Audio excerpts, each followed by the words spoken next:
Welcome to AM Express News. I'm your anchor, bringing you the latest headlines from India and around the world. Our top story tonight comes from India, where a landmark ruling by the Supreme Court is set to reshape the landscape for foreign investors. The court has ruled against the global investment firm Tiger Global in a significant tax dispute linked to its exit from the e-commerce giant Flipkart. The case revolves around capital gains tax stemming from the 2018 Flipkart-Walmart deal. This decision clarifies India's stance on taxing indirect transfers and signals a stricter compliance environment. The ruling is expected to have far-reaching implications, influencing how foreign funds structure their investments in India and potentially impacting future capital inflows. Turning to Indian politics, the results of the Maharashtra municipal elections are in, marking a significant victory for the Bharatiya Janata Party and its allies. The coalition's strong performance in key urban centers is being seen as a major boost for the ruling party, strengthening its position in the state and signaling positive momentum ahead of upcoming national polls. The results are a setback for the opposition, which will now need to reassess its strategy in this crucial political landscape. In other political developments, the recently passed Waqf Amendment Act continues to generate heated debate. The legislation, which aims to bring greater transparency and reform to the administration of Waqf properties, has faced criticism from several opposition parties and community organizations. They argue the amendments could dilute the autonomy of Waqf boards. The government, however, maintains that the changes are necessary to prevent mismanagement and ensure that the properties serve their intended charitable purposes. Protests have been organized in several cities, keeping the issue at the forefront of national discourse. Looking ahead, the political stage is being set in Tamil Nadu for the 2026 assembly elections.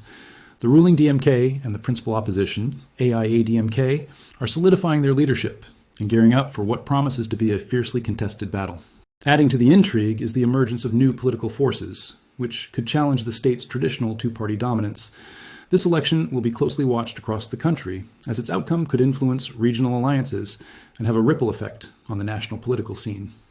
On the diplomatic front, India is strengthening its strategic ties with the European Union.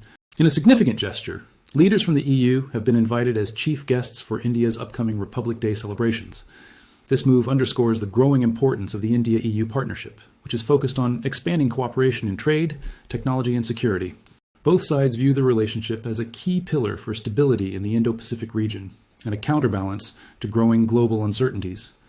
We have some solemn news from the state of Sikkim, where a tragic accident involving an Indian Army vehicle has resulted in the loss of several soldiers.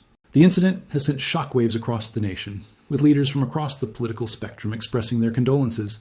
The Army has launched an investigation into the cause of the accident. This heartbreaking event is a stark reminder of the risks and sacrifices made by our armed forces while serving in challenging terrains. Now, we move to our global headlines. Tensions are escalating in the Arctic as the United States makes assertive diplomatic statements regarding Greenland as strategic importance. These comments have drawn a swift reaction from Denmark and other European nations who are wary of increased militarization in the region. The Arctic is becoming a new frontier for geopolitical competition, with major powers vying for control over its valuable natural resources and strategic shipping lanes. In Asia, China's economy is facing significant headwinds with growing risks of deflation. Recent data indicates falling consumer prices and sluggish factory output, raising concerns about the country's post-pandemic recovery.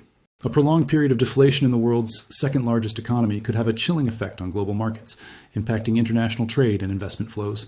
Economists are watching Beijing's policy response closely. In the Middle East, the United States has announced a new round of sanctions against Iran.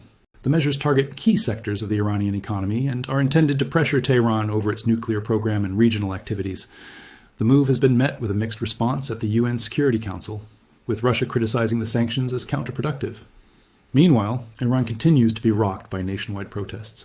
The government has responded with a severe crackdown, drawing condemnation from human rights groups and global leaders who are calling for restraint.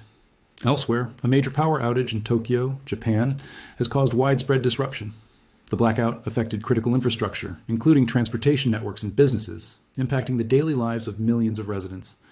Authorities are investigating the cause of the outage, which has highlighted the vulnerability of even the most advanced urban centers to infrastructure failures. And finally, a look at the global markets.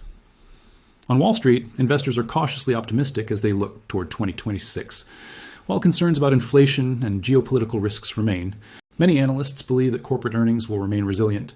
However, market volatility is expected to continue, and investor confidence will largely depend on the actions of central banks and the broader health of the global economy. reinforces its growing strategic importance. That's your detailed briefing for today. Thanks for watching, and be sure to follow us for more in-depth analysis.